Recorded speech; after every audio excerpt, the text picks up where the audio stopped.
Hindi ko pa po masasabi na sobra. I mean, nakamit ko na yung gusto ko talaga. Pero unti-unti, marami na rin akong na-achieve. And thank you to GMA and also to Regal.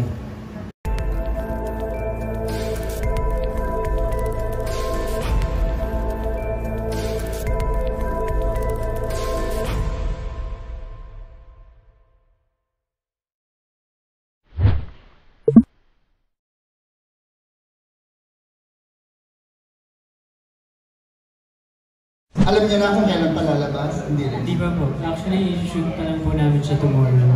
Ah, okay. What's the title po nun, The Poster Boy. Ha? The Poster Boy. Ah, Poster Boy. Ikaw yun. Opo. Sa Prima Donnas, hindi kayo mag-love team doon, no? Pero dito, paano nyo win-work out yung parang partnership ninyo? Kanina lang din po kasi kami nag-script reading. And I think parang hindi naman na po yata namin need na mag-work super. Kasi yung napagsamahan din namin ni Teas mula ng bata kami, malalim na rin po. So I think magiging madali na rin siya para sa amin. Ito, for real, kasi di ba ngayon currently meron kang Unbreak My Heart? Yes po. Tapos, eto kasama ka naman sa Legal Studio Present. Sa palagay mo parang yung pagtutuloy-tuloy ng mga projects mo, especially with GMA Network, masasabi mo parang this is your year? This is my year. Yeah. Yes, I can say po that this is my year kasi sa loob po ng almost 10 years ko sa showbiz, parang dinrim ko po ito simula nung nag-start po ako. And ngayon, unti-unti, hindi ko pa po masasabi na sobra. I mean, nakamit ko na yung gusto ko talaga. Pero unti-unti, marami na rin akong na-achieve. And thank you to GMA and also to Regal. And paano mo tinitake itong mga blessings na ito na dumadating sa'yo? Tinitake ko po siya syempre as ano pa rin po parang step pa rin po siya for me. Blessing din po. Yeah, blessing. I mean, inspiration ko din po siya para to do better pa sa mga ibang projects na gano'n. Well, congratulations din sa Unbreak My Heart. Alam mo, nahasa ka doon in fairness at napalabas talaga yung pagiging actor mo pala. Magaling ka pala. Lalo na doon sa isang scene niyo ni Nikki Valdez last week.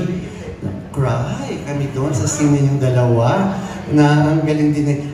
Ang dami mong natutunan sa mga kumontra ang ni Roldan. Ang natutunan mo doon sa mga co-actors mo, especially din sa kabila, sa mga taga-ABS na mga co-actors mo. Ang dami mong natutunan sa kanila. Nasuportahan ka ng gusto din ni Nikki, lalo yung mga ka-eksena mo doon.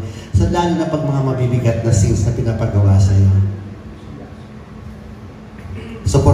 Nasusuportahan ka naman nila doon. Kamusta? At marami kang natutunan sa kanila. Opo, marami po akong natutunan sa kanila. Pero yung una po talaga sobrang kinakabahan ako Para akong baguhan na artista nung pumasok ako sa Unbreak My Heart. Kasi nga, bago sa akin yung mga nakasama ko, mga taga-kabila, and hindi ako familiar, hindi ko pa sila na-meet dati. Pero habang nag-run naman yung taping namin, nagiging komportable ako. And also, tinutulungan nila ako sa mga gagawin ko. Hindi naman po lahat, pero kinaguide nila ako kung ano yung tama, kung ano yung mga alam din nila. And also sila, Direct Manny, Palo, and Direct Downey. Kinaguide din nila ako. And yun po,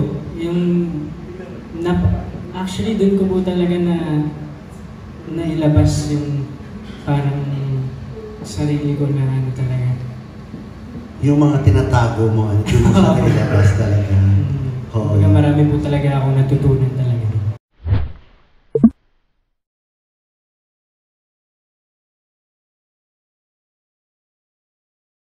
Sa akin po siguro, ang title ng story ako is Isandaan. Isandaan. Ba? Kasi dati nung bata pa po ako, nag-start ako sa commercial. Yung 100 pesos na yun, tinitipid namin para pang commute papunta sa VTR, gano'n. Tapos kapag kami extra, kunwari nakadala kami 150, tinitipid pa namin pang McDo, kung saan lang kakasya. Minsan in-order pa namin nun yung yung chicken fillet lang ganun kasi mura lang.